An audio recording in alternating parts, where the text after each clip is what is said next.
Muy buenas noches, bienvenido a su programa Nuevo Tiempo. Vamos a hablar de un tema muy polémico que es persecución política. Tenemos bolivianos exiliados, tenemos fuera de nuestro país mucha gente y en el país también.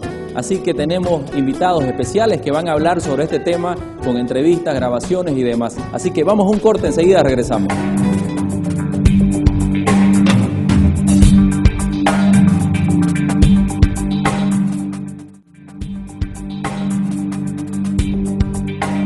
Volvemos en su programa Nuevo Tiempo. Estamos hablando del tema persecución política.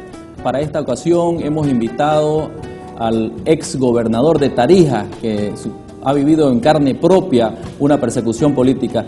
Tenemos un audio con Mario Cosío, invitado especial para este programa. Lo vamos a escuchar. Vamos a la grabación.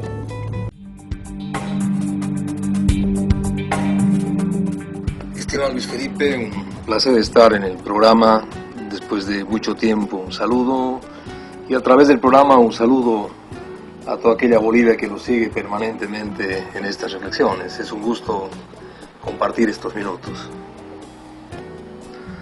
Sobre esta primera pregunta de la persecución política y los juicios, creo que es importante marcar el contexto en el que se produce todo esto. Y es que todo este proceso de instalación de esta nueva dictadura en Bolivia, de Evo Morales, obviamente tiene como instrumento principal el órgano judicial, el Ministerio Público. Hay que recordar que fue el órgano judicial quien le fue facilitando y abriéndole las oportunidades hasta finalmente llegar al punto de la reelección indefinida. Hay que recordar que ya el tercer mandato, absolutamente inconstitucional, fue autorizado por el Tribunal Constitucional, quien en una interpretación absurda, señalando de que había nacido una nueva Bolivia junto con Evo Morales, le autorizó una tercera reelección, señalando que recién era la segunda. Y recientemente, alegando un derecho humano, como es el que está establecido en la Convención Americana sobre Derechos Humanos, el artículo 23, él interpreta que ese derecho humano es para autorizarle la reelección indefinida, y ese mismo Tribunal Constitucional, al servicio del régimen siempre, es el que le genera la oportunidad ahora de empezar y lanzar su candidatura rumbo a un cuarto mandato también absolutamente inconstitucional.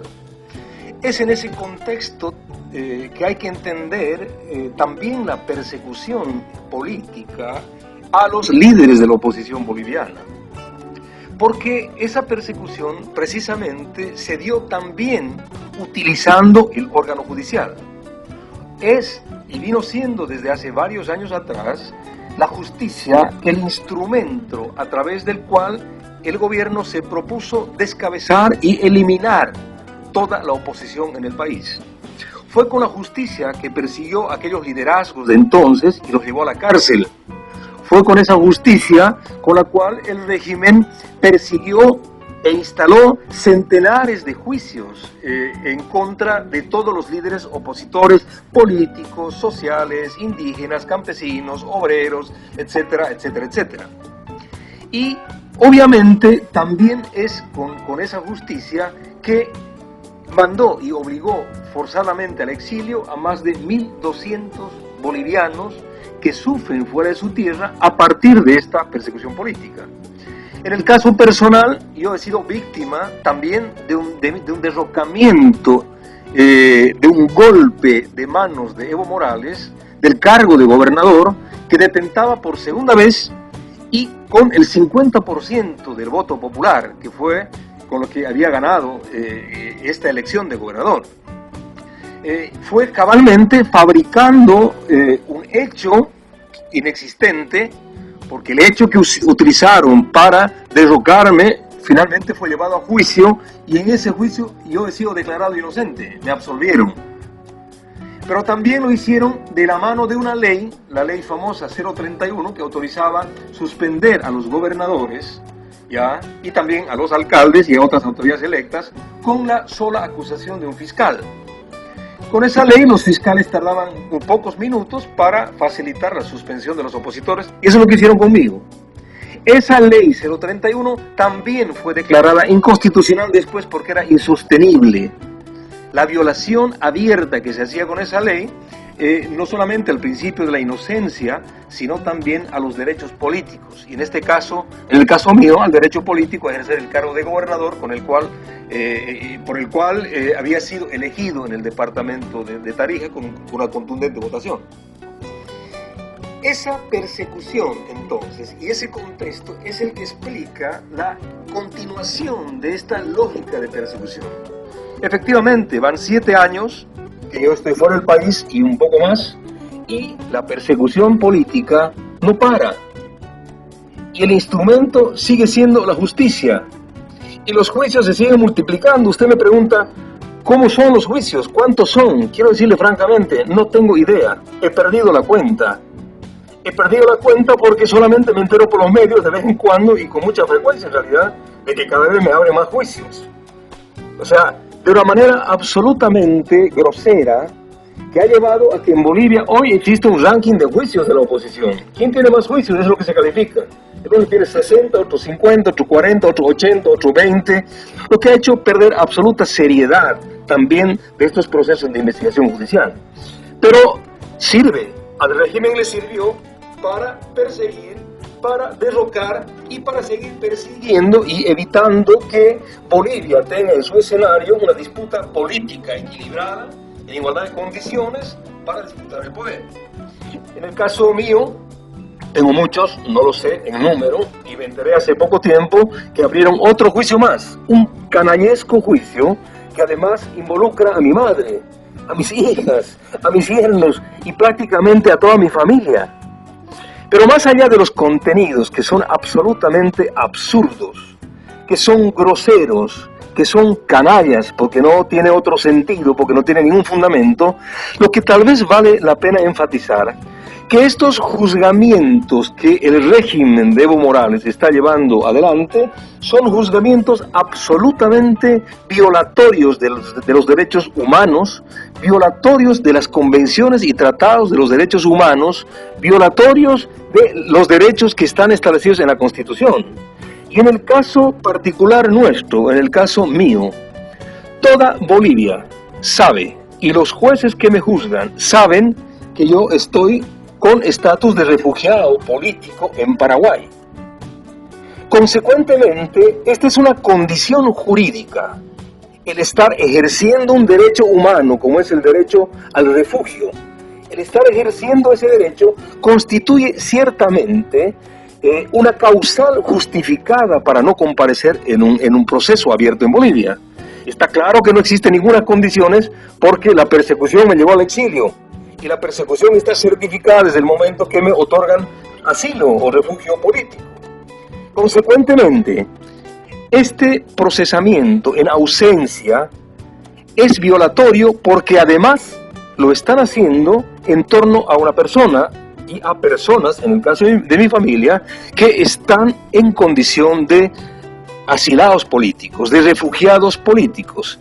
Y obviamente esto constituye un acto puntual de violación al derecho humano al refugio. Pero además de esto, ligado a este hecho grosero, vienen otras violaciones. O sea, no existe, yo jamás en la vida he sido notificado en ninguno de estos juicios, no sé los contenidos de las demandas, de los procesos, llevan adelante en ausencia absoluta, me declaran rebelde sin antes haber notificado para que me presente. Las notificaciones son hechas en la región, en los diarios, cuando ellos saben que yo estoy fuera del país y que hay otro mecanismo para notificar a la gente que radica fuera del país. Consecuentemente, esos procesamientos son absolutamente violatorios de los derechos fundamentales, violatorios de los derechos humanos, violatorios de las normas procesales que están establecidas en el procedimiento penal y, consecuentemente, algún momento, cuando este servilismo judicial concluya y el Poder Judicial recupere su independencia, serán obviamente declarados nulos.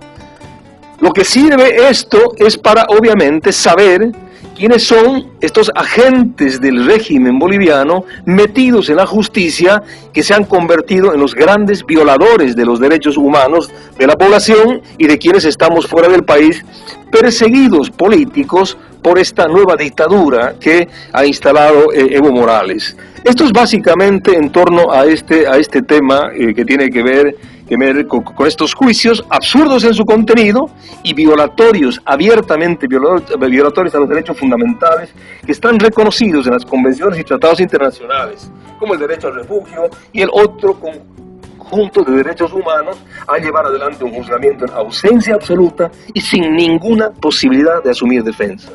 En torno a la consulta si pretendo volver al país, está claro que yo salí del país de manera forzada y sin quererlo.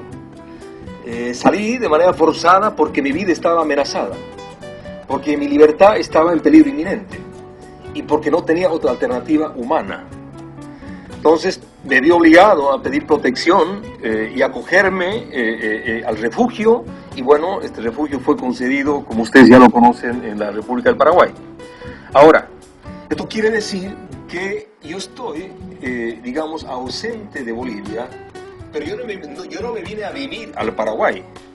Yo vine forzado por una circunstancia y obviamente que mi decisión es volver al país. Y también mi decisión, cuando concluya esta pausa, porque eso es lo que estoy viviendo hoy, una pausa política, mi decisión también es volver, ojalá, a completar algo que quedó incompleto. Es decir, hay una serie de cosas que hemos estado planteándole al país que me va a gustar demasiado ponerlas otra vez en el debate y seguir luchando por ellas. Y ciertamente uno de los temas fundamentales por los que lucharé afuera, como estoy haciéndolo ahora, y dentro, será hacer fuerza junto al pueblo boliviano para derrotar esa dictadura y para lograr la recuperación de la democracia, la recuperación de las libertades, la recuperación del Estado de Derecho, la recuperación del respeto a los derechos humanos, que es todo lo que se está pisoteando día a día de manera absolutamente abusiva e impune por parte del régimen de Evo Morales. ¿De qué manera voy a volver? ¿A hacer qué? Creo que es un tema que no corresponde a esta altura discutirlo. Si voy a ser candidato a algo o no voy a ser candidato, usted me consulta si volvería y me interesaría ser candidato a presidente o otra cosa. Este es un tema que yo creo que hoy no hay condiciones de hablarlo. Solamente le puedo decir que yo no he renunciado en absoluto a mis ideas. El convencimiento que tengo de construir y devolverle a Bolivia su libertad, su democracia, está intacto. Yo estoy fuera perseguido por esa lucha. Estoy también perseguido por esa visión de un nuevo país autonómico, también, pero esencialmente democrático y libre. Esta fue nuestra lucha. Y bueno, estamos pagando el costo de esa lucha justamente ya con más de 7 años de exilio frente a un régimen absolutamente intolerante. Entonces, ¿qué haré? Voy a volver a Bolivia, ciertamente, y voy a volver a luchar de manera abierta con esto. ¿Desde dónde? Este es un tema que finalmente pasa a segundo plano. Si lucho desde un cargo público o lucho desde las calles como ciudadano, igual tiene mucha importancia. Lo que sí está claro es que no he renunciado a nada de lo que pensaba, de lo que pienso. Estoy con las ideas más claras y con el convencimiento más claro que nunca. Y obviamente volveré para que mi retorno tenga un sentido, y este será ciertamente el sentido como lo fue siempre: servir al país, servir a la gente, hacerlo de la mejor manera y luchar por sobre todas las cosas sin entregarse, sin venderse, sin someterse. Esto es también lo que haré más allá del costo que esté pagando en estos años fuera de Bolivia. Sobre este tema que me pregunta de la repostulación de Evo Morales, digamos, ¿qué significa esto? Yo creo que significa el paso final de un plan de largo plazo que se vino ejecutando en Bolivia, que empezó antes de que Evo Morales asuma la presidencia, desestabilizando la democracia, que continuó desde que él asumió la presidencia, que fue cuando se encargó de dejar claro ante el país que él llegaba al Palacio de Gobierno para quedarse toda la vida. Declaró que llegó a quedarse 500 años. Dijo que no era inquilino y que no se iba a ir de ahí. Cuando dijo eso, lo decía en serio. Tal vez pocos bolivianos creían que lo decía en serio o era una anécdota. Yo en lo personal tengo registradas esas declaraciones y estaba absolutamente convencido que era el inicio de la implementación de un plan totalitario que iba a terminar en una nueva dictadura. Y el tiempo finalmente lo confirma. Después que declaró eso, siguió toda la secuencia de actos que pasaron cabalmente por este afán de acabar con sus opositores. También lo dijo y festejó. Ya quedan pocos opositores en Bolivia, vino festejando permanentemente.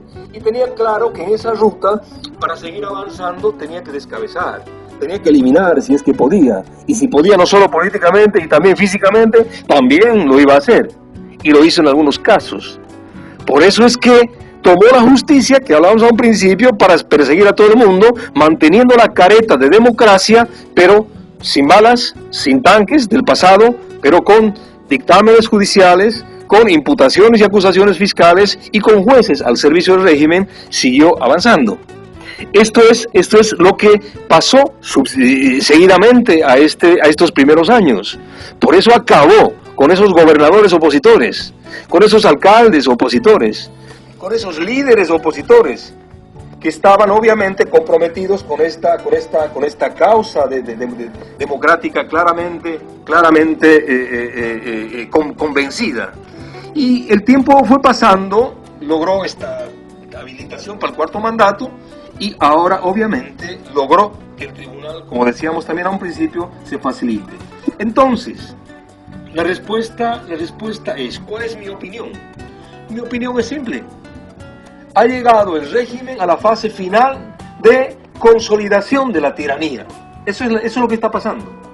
Y cada acción que está tomando en este momento está dirigida exactamente a ese objetivo. Y lo acaba de decir el vicepresidente. Nos dijo en la cara que ellos no van a respetar la ley. No van a respetar el voto popular del 21 de febrero del año 2016. Han decidido burlar el voto soberano del pueblo. Han decidido burlar la Constitución y nos lo dicen en la cara. No nos interesa aplicar la ley, si es que en eso está el juego de la reelección. De otra manera, lo dijo el vicepresidente García Linera, que es uno de los actores principales de todas estas violaciones, obviamente. Entonces, esta es mi opinión. La repostulación no es para un mandato más. Y lo dejemos bien grabado esto, estimado diputado.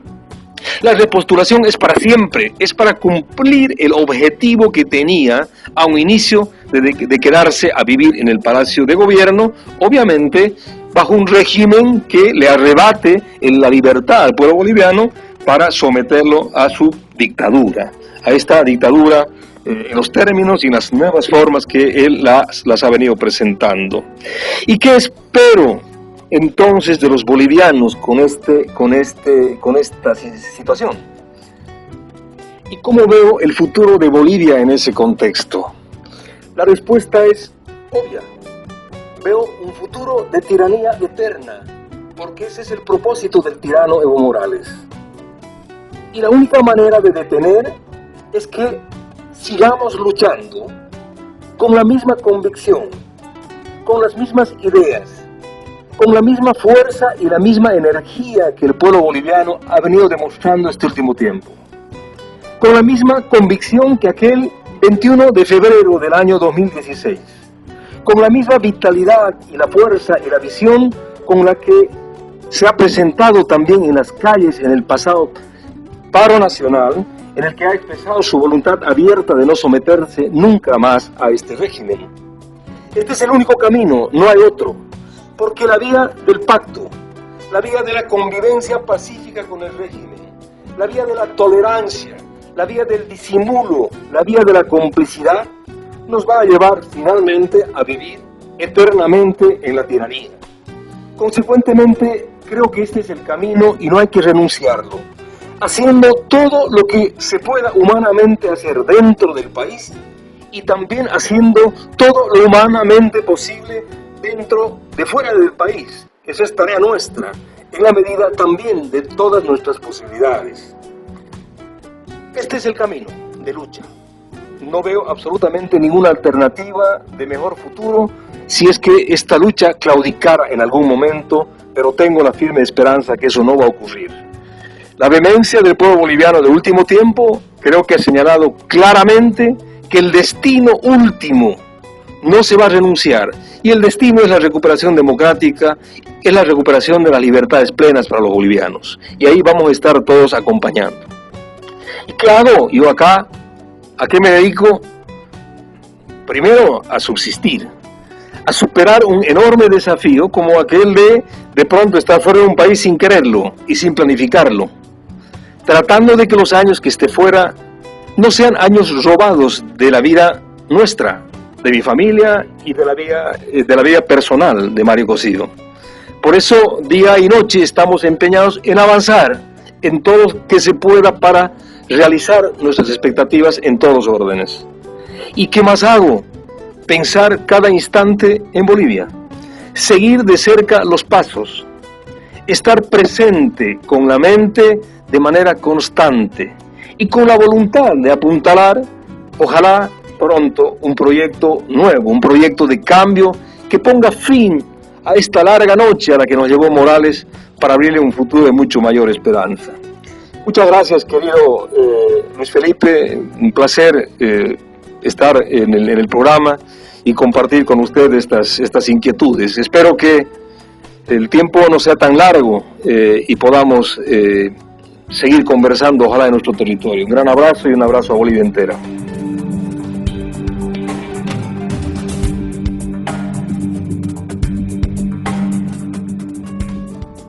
Ahí teníamos a Mario Cosido explicando toda su penuria, su trayectoria que ha tenido en su historia. Un hombre que ha sido presidente de la Cámara de Diputados, como también ha sido exgobernador de Tarija. Vamos a la pausa, enseguida volvemos.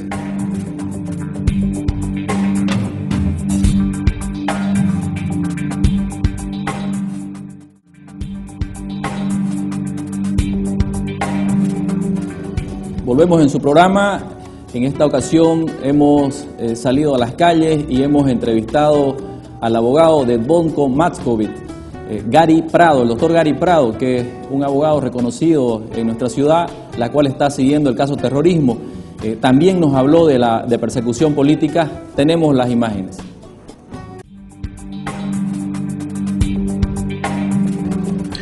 El proceso para obtener estas medidas sustitutivas de Zvonko Macković comenzó el año 2016.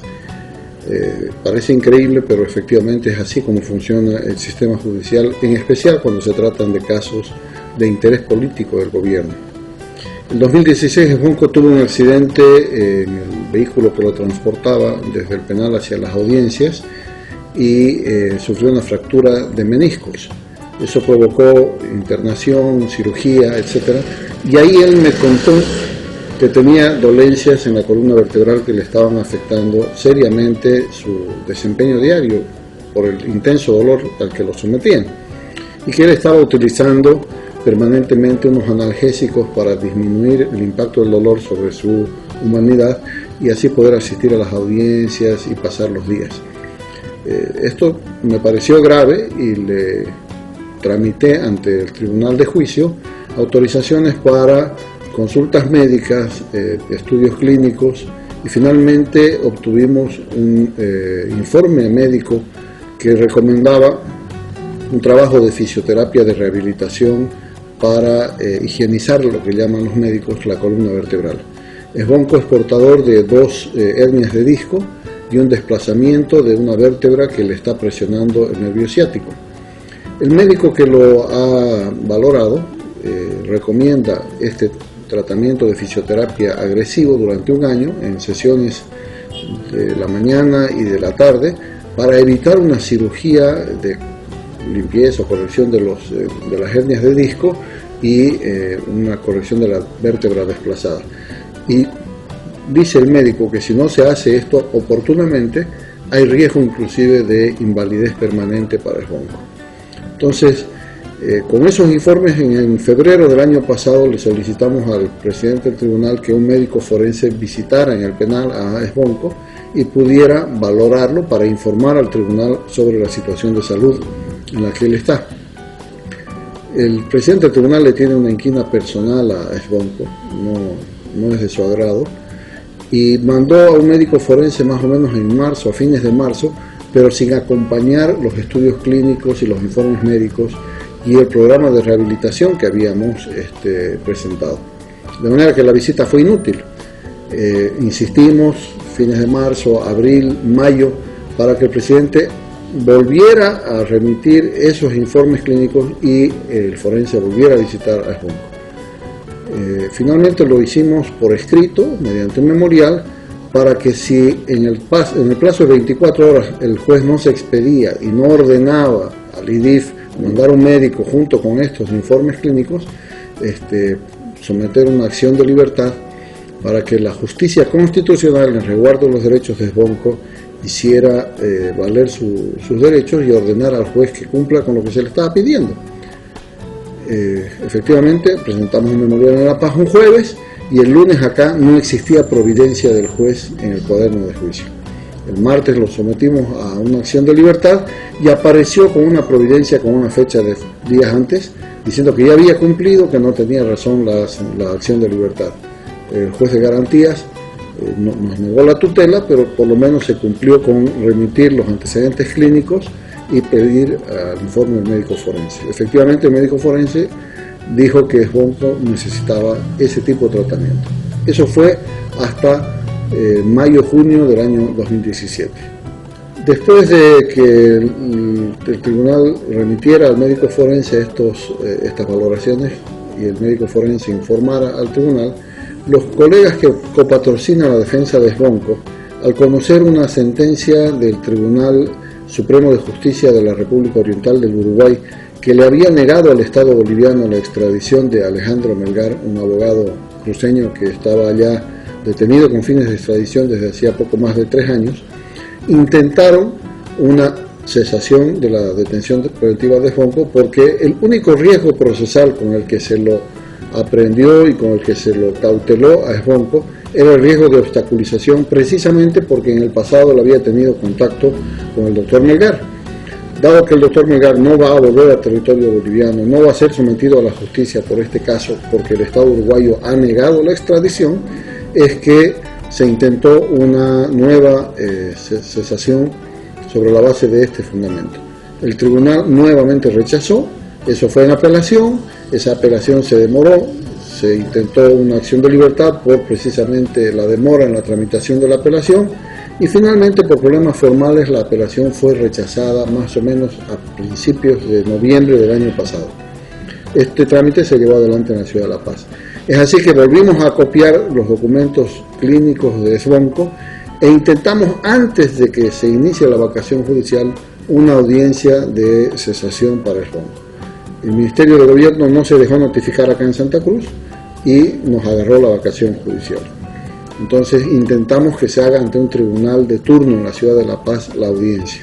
Lamentablemente el tribunal de turno decidió hacer la audiencia en la ciudad de Santa Cruz, venir acá a valorar nuestra petición y no le autorizaron pasajes y viáticos y al final tampoco se pudo hacer esta audiencia. De manera que discurrió todo el año 2017 y nuestra estrategia de lograr la salida de Esbonco por la vía de un fundamento de salud no se pudo cumplir en el pasado año 2017. Desde la detención domiciliaria, Esbonco no va a poder asistir a audiencias o a reuniones de directorio del Comité Pro Santa Cruz, pero puede realizar las reuniones en su domicilio, eventualmente, puede también hacerlo por videoconferencia. Hay varios métodos por los cuales él puede participar de la actividad institucional y espero que él acceda a los mismos, porque son métodos que si bien no son iguales a estar en libertad irrestricta, por lo menos le permiten mayor cercanía. Y con relación al tiempo de duración del proceso, en abril de este año se cumplen 9 años desde que se denunció por el Ministerio de Gobierno, antes de que ocurrieran los hechos, esto fue lo insólito, se denunció a prestos terroristas y ocurrió al día siguiente el atentado a la Casa del Cardenal y el 16 de abril el asalto ilegal al Hotel Las Américas con la ejecución de estos 3 extranjeros que estaban ahí alojados. De manera que estamos viviendo un absurdo jurídico, estamos viviendo una parodia judicial. Esto no es un juicio, ha perdido totalmente el sentido de búsqueda de justicia que es para lo que uno acude a los tribunales. Sea desde la lógica de los acusadores que buscan condenar a las personas acusadas por el corrupto fiscal Marcelo Sosa, o sea desde la lógica de los inocentes que han sido sometidos a un proceso y a quienes no se les ha probado hasta hoy culpabilidad, ya no existe posibilidad de justicia ante este tribunal. Primero porque es un tribunal que ha perdido totalmente el sentido de la administración de justicia. Es un tribunal permeable a lo que dicen los acusadores y que permanentemente está actuando en contra de los acusados. Segundo, porque el tiempo se ha sobrepasado con exceso, 2 veces más de lo que la ley permite. La ley habla de 3 años de proceso, estamos llegando al 9º, entonces no hay justicia posible. Y desde el punto de vista de la reparación del daño, ¿cuál es el daño que se causó? Alguien colocó un explosivo en la casa del cardenal y provocó un daño material que no supera los $1.000. ¿Quién es responsable de eso? Ninguno de los acusados que está siendo procesado actualmente ha sido señalado por el fiscal Sosa como autor de ese delito de terrorismo. Vale decir, ninguno ha participado de haber colocado un explosivo en la casa del cardenal. Ninguno es acusado de haber facilitado los medios con los cuales se hizo. Vale decir, ninguno ha provisto los explosivos, el vehículo, el transporte, la gente, nada de lo que ha estado vinculado con el atentado a la casa del cardenal. Y tampoco ninguno está vinculado, de los procesados actualmente, con las armas que se encontraron en el stand de Cotas y que nadie sabe de quién eran, porque no hay ninguna prueba que acredite que Rocha, Tadic, Toazo, Dwyer, Magyarossi, que son los extranjeros, las hubieran tocado, o alguno de los procesados. Entonces realmente estamos ante una parodia judicial y lamentablemente desde el punto de vista de lograr una condena, será una condena en estricto sentido político de respaldo a la pretensión del gobierno, pero no será una condena lograda en justicia bajo la convicción de un tribunal de que efectivamente las personas sometidas a su jurisdicción cometieron los delitos que se acusan. Entonces estamos ante esa incertidumbre de a qué se juega. A alargar esto, vamos a estar 2 años más en esta etapa de juicio para después entrar a las apelaciones. Realmente es un calvario judicial al que han sometido a estas personas. En esta audiencia en la ciudad de La Paz, hace un par de días, los abogados Morales y Melgarejo fundamentaron nuestro petitorio y lograron que el Tribunal de Alzada resolviera conceder la sustitución de la medida gravosa de detención domiciliaria detención preventiva, por una domiciliaria. Es así que Sbonco, cumpliendo algunos requisitos que ha ordenado el Tribunal de Alzada, va a poder acceder a esta medida. Los requisitos son arraigo, verificación domiciliaria, 2 fiadores personales y escolta durante las 24 horas del día. Además, cada día viernes Sbonco deberá presentarse ante la Fiscalía para firmar un libro de asistencia. Con esto se le va a permitir a Sbonco además asistir diariamente en la mañana y en la tarde a sus sesiones de fisioterapia, de manera que pueda rehabilitar su condición física. No hemos solicitado permiso de trabajo, porque es incompatible solicitar trabajo para una persona que está con una dolencia física que difícilmente le permite seguir asistiendo a las audiencias de juicio. Entonces, eso, en la medida en que Sbonco recupere sus condiciones físicas, se irá a solicitar más adelante. La ventaja de una medida como la detención domiciliaria es que Sbonco se reintegra a su núcleo familiar, es que va a poder compartir más tiempo con su hijo, en que va a poder recibir sin ningún tipo de restricción visitas en su domicilio y va a poder acceder a los medios virtuales de comunicación, porque no va a estar restringido en ese sentido como lo está en el penal de Palmasola. Va a poder comunicarse por Facebook, por Instagram, por WhatsApp, etcétera, por Twitter. Él va a poder tener una vida activa en las redes sociales. Esta es una gran ventaja para una persona que ha estado sustraída de la vida en sociedad durante estos 8 años en una manera ilegal, absurda, totalmente violatoria de sus derechos humanos. Lo mismo está ocurriendo actualmente con Alcides Mendoza y Juan Carlos Guedes, quienes están ya prácticamente 9 años privados de libertad. En junio de este 2018 cumplirán 9 años, y para quienes vamos a iniciar el trámite de valoración médica, etcétera, porque ambos tienen dolencias serias, hipertensión, uno diabetes, el otro tiene un trauma en una de sus extremidades. Entonces vamos a gestionar todos los estudios clínicos y médicos para lograr que ambos accedan a beneficios similares a los que ha accedido Esbón. En justicia es lo que corresponde. Aunque ni siquiera debiéramos hacerlo nosotros, de oficio el tribunal debiera disponer la cesación de la detención preventiva para estas personas. Ahí teníamos a Gary Prado, abogado de Zvonko Matković, tratando el caso terrorismo. Ahí están las explicaciones sobre la persecución política que existe en el país y sus explicaciones. Esto se pone caliente, tenemos un invitado especial para el próximo bloque, el doctor Otto Richter. Así que nos vamos a la pausa y enseguida volvemos.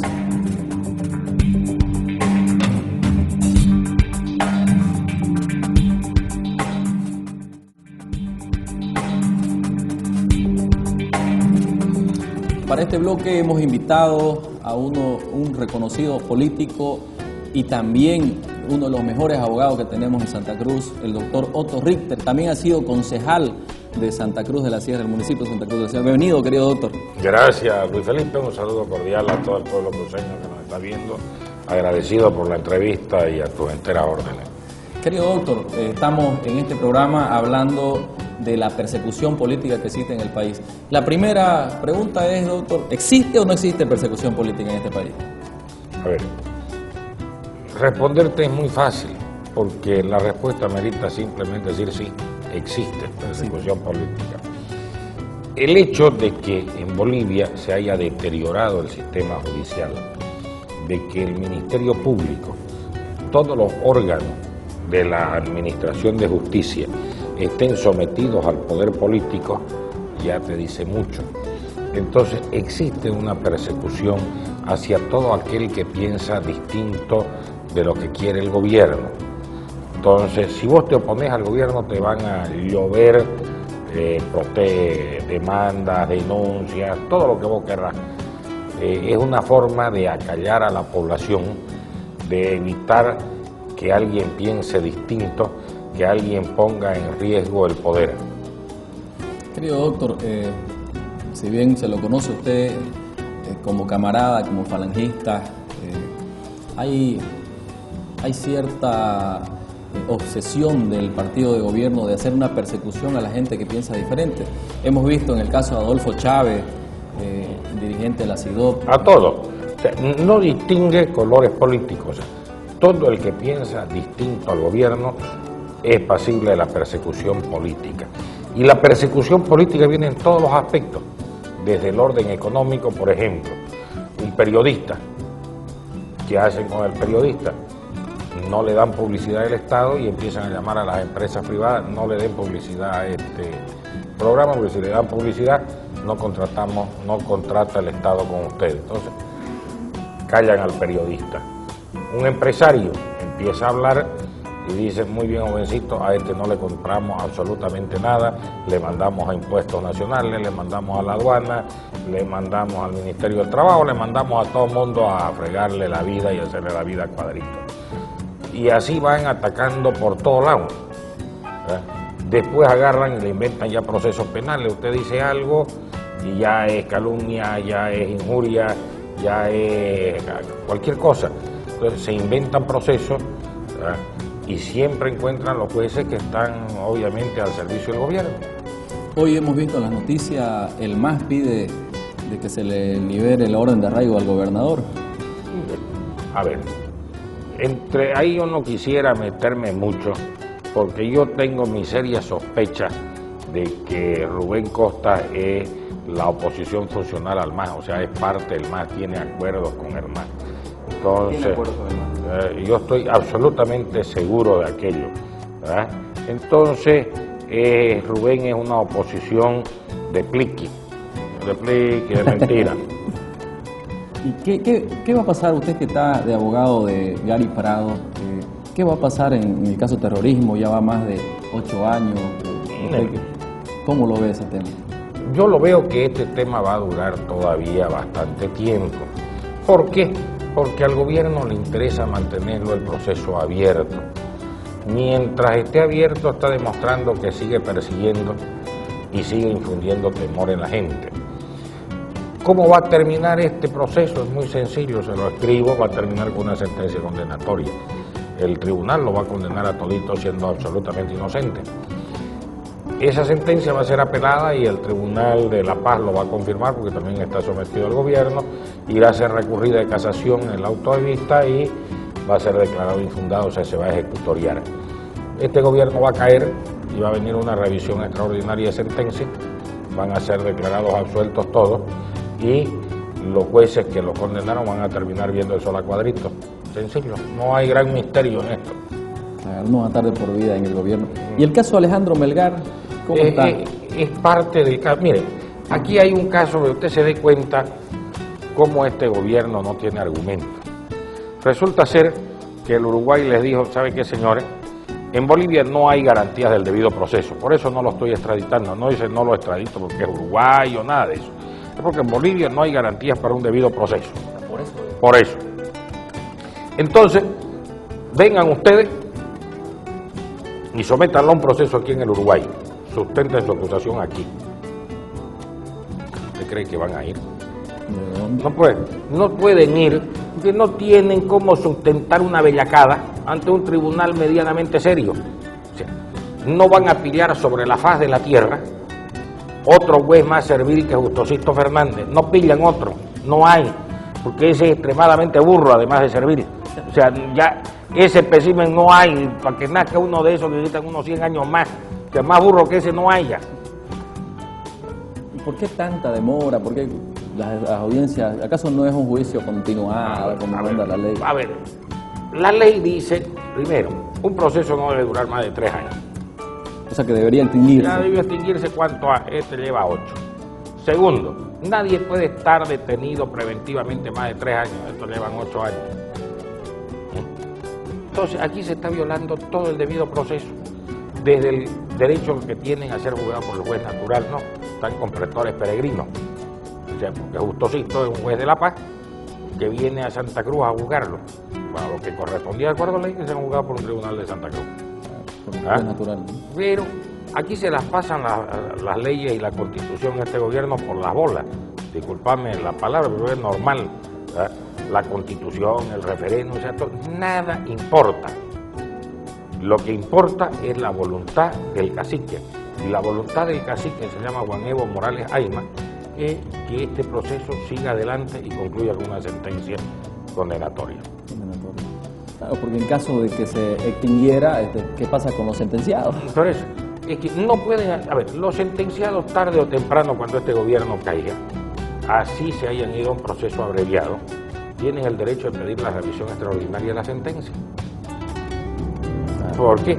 Porque fue absolutamente claro, quien se declaró culpable no se declaró culpable porque lo haya sido, sino se declaró culpable para obtener su libertad, pues no aguantó más estar preso, no es más, es sencillo. Toazo y Tadic, ¿no? Toazo, Tadic, Kudelka, el coronel Salce, creo que Elafio Santisteban, creo que ellos han sido los que se declaran culpables, no porque sean culpables. Pero no por terrorismo, ¿no? No, por tentativa de alzamiento armado. ¿Ah? El único que se declara culpable de terrorismo en grado de complicidad es el viejo Ignacio Villavarga. Está libre, ¿no? Está libre, pero aquí hay algo muy interesante de Ignacio Villavarga. Ignacio Villavarga dice, señor juez, yo quiero irme a un proceso abreviado, porque yo fui a poner la bomba a la casa del cardenal, y fui con Clavijo, con Andrade y la policía Marilyn. Lo dice, y lo dice por escrito, lo dice oralmente en el juzgado. Me declaro culpable, a mí me llevaron a la fuerza, me obligaron, bla, bla, bla, me recogieron en tal vehículo, en tal lugar, la contó la película entera. Pero obviamente el gobierno, como sabe que ellos han hecho la jocha. ¿Y esos personajes no han declarado? No, pues, no aparecen eso ni en pintura, no puede. ¿Ah? Si aquí, oiga, este juicio. De película. Si este juicio es de película, de verdad. Usted lo comenta ante un abogado de cualquier parte del mundo, medianamente ilustrado, no le digo una lumbrera, es decir, eso no puede ser, no puede pasar. ¿Qué pasa? Porque lamentablemente Solo en Bolivia. solo sucede en Bolivia, porque no puede ser que en otro lado haya un juez así como Autosisto. No aparece eso. Eso es, mire, lo más próximo a un extraterrestre. O sea que el juez de La Paz viaja a jugar a Santa Cruz. Viaja a jugar a Santa Cruz y viene con sus 3 acompañantes, ¿ah? Una jueza técnica y 2 juezas ciudadanas, que lo único que hacen en toda la audiencia es dormir. No saben nada, no saben qué pasa. No saben por qué están ahí, qué ha pasado. Si usted la llama y le pregunta, a ver, ¿qué ha sucedido en el juicio? ¿Qué ha dicho? No saben. No sabe. No tienen nada más peregrina idea.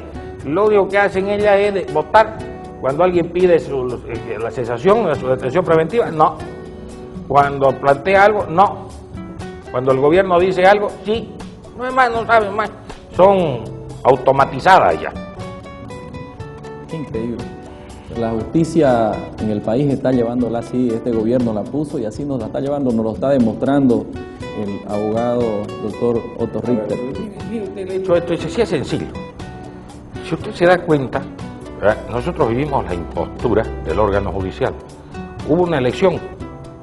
El pueblo mayoritariamente votó nulo y blanco.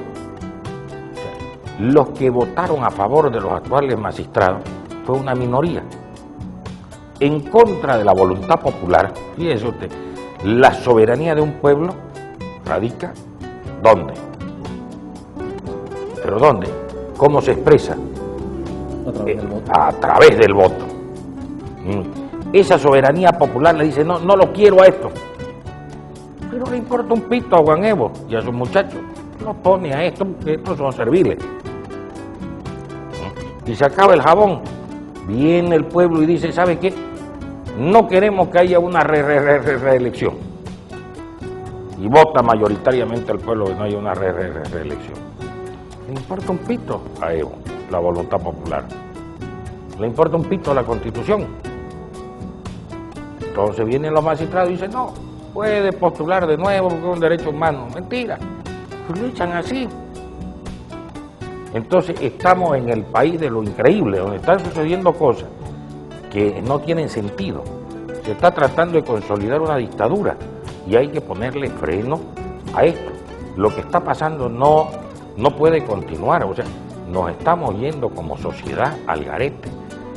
O sea, estamos yéndonos al fracaso total, no solamente en lo económico, ya se está sintiendo que hay crisis.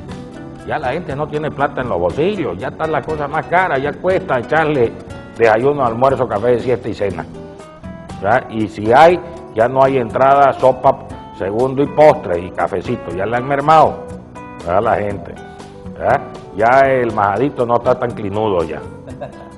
Querido doctor, esta semana hemos visto de que Gonzalo Sánchez de Lozada ha ido a un juzgado federal en Miami, en la Florida.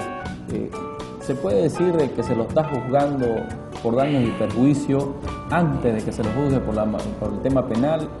¿Eso va a evitar que se lo juzgue por la parte penal? A ver, en Estados Unidos usted es responsable, como en cualquier parte del mundo, usted es responsable civil y penalmente por sus actos.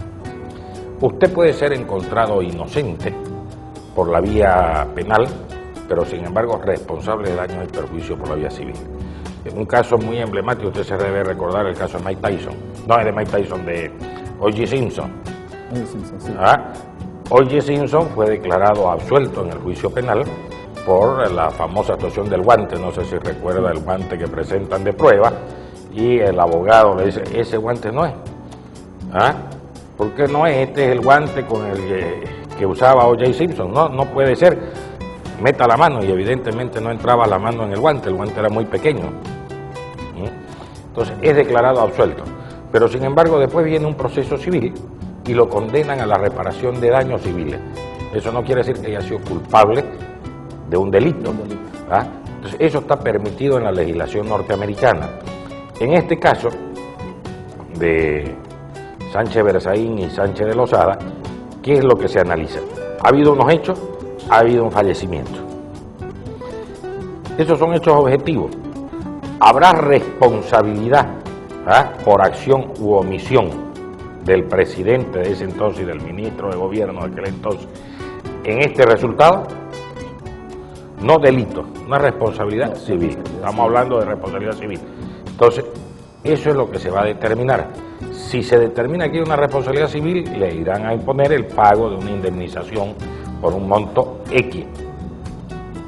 Si lo declaran que no tiene ninguna responsabilidad civil, obviamente no paga absolutamente nada. Esa es la historia. Claro. Pero nosotros vemos de que esa iniciativa la hacen las víctimas y no el gobierno. ¿Por qué el gobierno no ha prosperado con su demanda y su extradición? A ver, por una sencilla razón. Yo le voy a comentar esto, me parece chiste. Hace unos años yo la distribuí, la sentencia que dicta el Tribunal Supremo Federal del Brasil. Bolivia pide la extradición de un narcotraficante. No me acuerdo el nombre, pero se llamaba, era el caso de las narcoyucas, de eso me acuerdo, me quedó grabado. Bueno, y el Tribunal Supremo Federal de los Estados Unidos, voto del Brasil, de Gilmar Mendes, era el relator, el ministro Gilmar Mendes, me acuerdo, agarra y dice, bueno, al analizar una petición de extradición, tenemos que analizar dos aspectos. Primer aspecto, si el delito por el cual se reclama a una persona es delito en la legislación del país requirente y del país requerido, en este caso, si es delito en Bolivia y es delito en el Brasil. Y segundo, si el país requirente es un Estado de Derecho. Entonces, viene el razonamiento y dice, evidentemente el delito de narcotráfico es delito allá y es delito acá, bla, bla, bla, bla, bla. Segundo, vamos a analizar si Bolivia es un Estado de Derecho. Y empieza a analizar y dice, concluye que Bolivia no es un Estado de Derecho, donde no se respetan las garantías al debido proceso, bla, bla, bla, bla, bla, termina así. Por tanto, dice el por tanto, se concede la extradición del ciudadano tanto en efecto diferido. Quiere decir, se lo voy a entregar cuando ustedes sean un Estado de Derecho. Entonces, no ha extraditado a nadie Bolivia. No hay eso. Porque ningún tribunal de un país medianamente serio va a darle bola a una petición que haga un Estado donde evidentemente y a todas luces vulnera el Estado de Derecho, a la Constitución, las leyes y todos los principios elementales del derecho. Fíjese usted lo que ha ido pasando, cómo hemos retrocedido. Se dice que los gobiernos neoliberales, la justicia neoliberal, bueno, 100.000 burreras se le echa, ¿no? Por lo menos la justicia neoliberal tenía jurado, jueces ciudadanos, lo eliminaron esto. Lo que era un avance, usted ve en las películas hace años, ya en Gringolandia hay jurado, ¿no ves? Y son los jueces. Por eso, desde hace años hay. Aquí empezamos a querer tener jurado y dijeron, estas son burreras, esto de aquí no responden al gobierno, mejor limpiémoslo, y lo limpiaron. Así de sencillo. Entonces hemos ido retrocediendo en lo que es Estado de Derecho. Entonces, ¿qué país del mundo va a tomar en serio una petición que haga Bolivia? Somos folclóricos. Le voy a dar un ejemplo de folclorismo, para que usted se dé cuenta. Carlos Chávez, presidente de la Federación Boliviana de Fútbol, se enferma y lo mandan al Brasil. Lo mandan con una escolta, un policía. Imagínense, ese pobre policía cruza la frontera y no hay nadie. No puede ni siquiera tener una onda, no le digo un revólver. No puede hacer nada. ¿Qué va y hace el pobre policía allá? Sentarse como sonso, aburrirse. No tiene oficio, no puede. Imaginémonos que Carlos Chávez se mejore mañana y se le dé la gana de huirse y escapar. No puede hacer nada. Pero hay jueces, que recién me contaban ahora, el juez ha ampliado la detención, o sea, el permiso para Carlos Chávez, pero ha pedido que sean ya 2 los escoltas. 2 ya. O sea, imagínense usted, ya van a haber 2 pacos allá que no tienen nada que hacer. O sea, es folclorismo puro. Yo le digo, pobre policía, de verdad, tener que hacerle caso a estos jueces boludos, si son folclóricos. Debería pedir la ayuda o colaboración. Dígale a la Policía Federal, ¿sabe qué, señores? Este ciudadano está detenido en Bolivia. Cuídelo que no se escape. Pero pídale pues al que va a hacer, no que manda a un pobre policía que allá no es policía, allá es nadie. Es folclorismo. Doctor, ¿cuántos perseguidos y exiliados tenemos fuera del país? Mire, hasta donde la cuenta pues está perdida, porque más o menos, según me recuerdo, Sosa era el 800 y tanto según los datos, y han seguido habiendo perseguidos políticos que se han salido. Y hay otro grupo muy importante de exiliados, que son los exiliados económicos. ¿Cuántos no se han ido por la yesquera, por la falta de trabajo y de condiciones en este país? Y lo peor del caso, esos pobres tipos que se van afuera a trabajar y mandan unos pesitos a su familia, le cobran impuestos por los pesos que mandan. Es fuerte el impuesto. Imagínense usted esa barbaridad. O sea, estamos mal como país. Este país necesita un cambio de verdad, un cambio profundo. No solamente de gobierno, sino de paradigma. Hay que cambiar la mentalidad de la gente. Así hizo una persecución, ahí vemos a Pepe Lucho Paredes, a todos. Lo tuvimos a Mario Cosío, a Manfred Reyes Villa, todos los que eran gobernadores, pero no, al gobernador acá no lo tocaron. Ni lo van a tocar, pues si este es su socio, ¿verdad? Eso sí. Todavía tiene su monumento en Puerto Suárez, no sé si lo ha visto usted. No lo he visto. Está pues tiene un monumento en Puerto Suárez, ahí un león simbólico, está ahí del Club de Leones, de la entrada de Puerto Suárez está el león. ¿verdad? León. León simbólico. Perfecto, doctor, muchísimas gracias. Vamos a ir a una pausa, que esto está caliente, y enseguida volvemos con las conclusiones.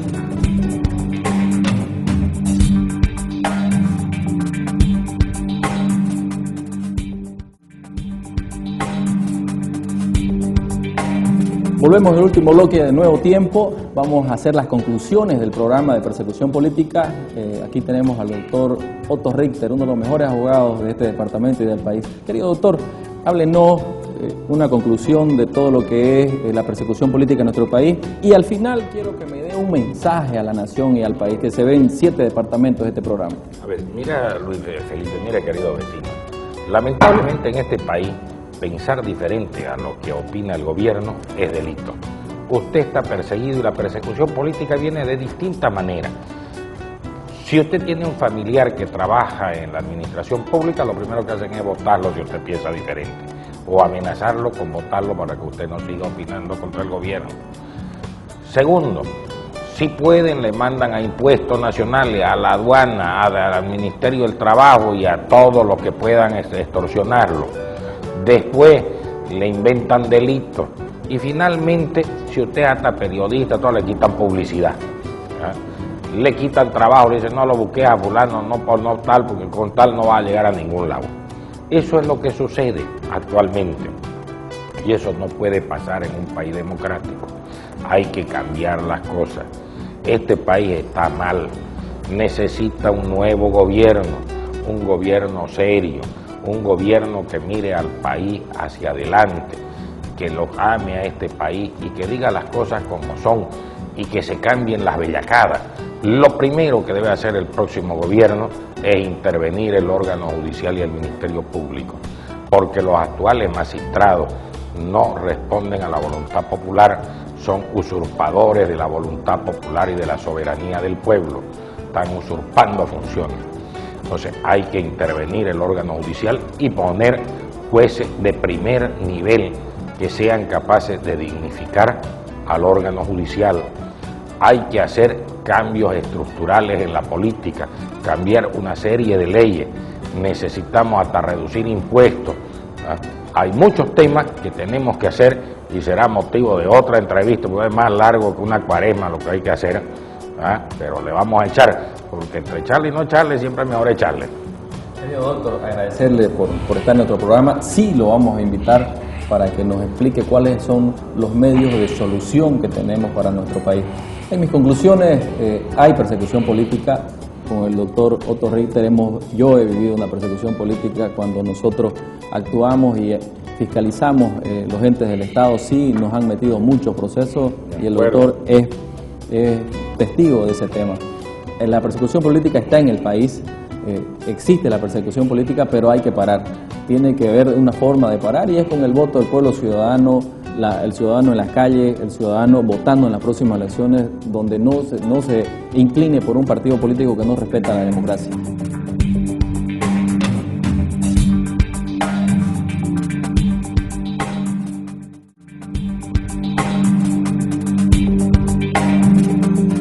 esas entrevistas y grabaciones llegamos al final de su programa Nuevo Tiempo. Ha sido un programa muy amplio para conocimiento de la ciudadanía. Los esperamos el día domingo a las 10 de la noche, lunes y jueves a la misma hora. Hasta luego.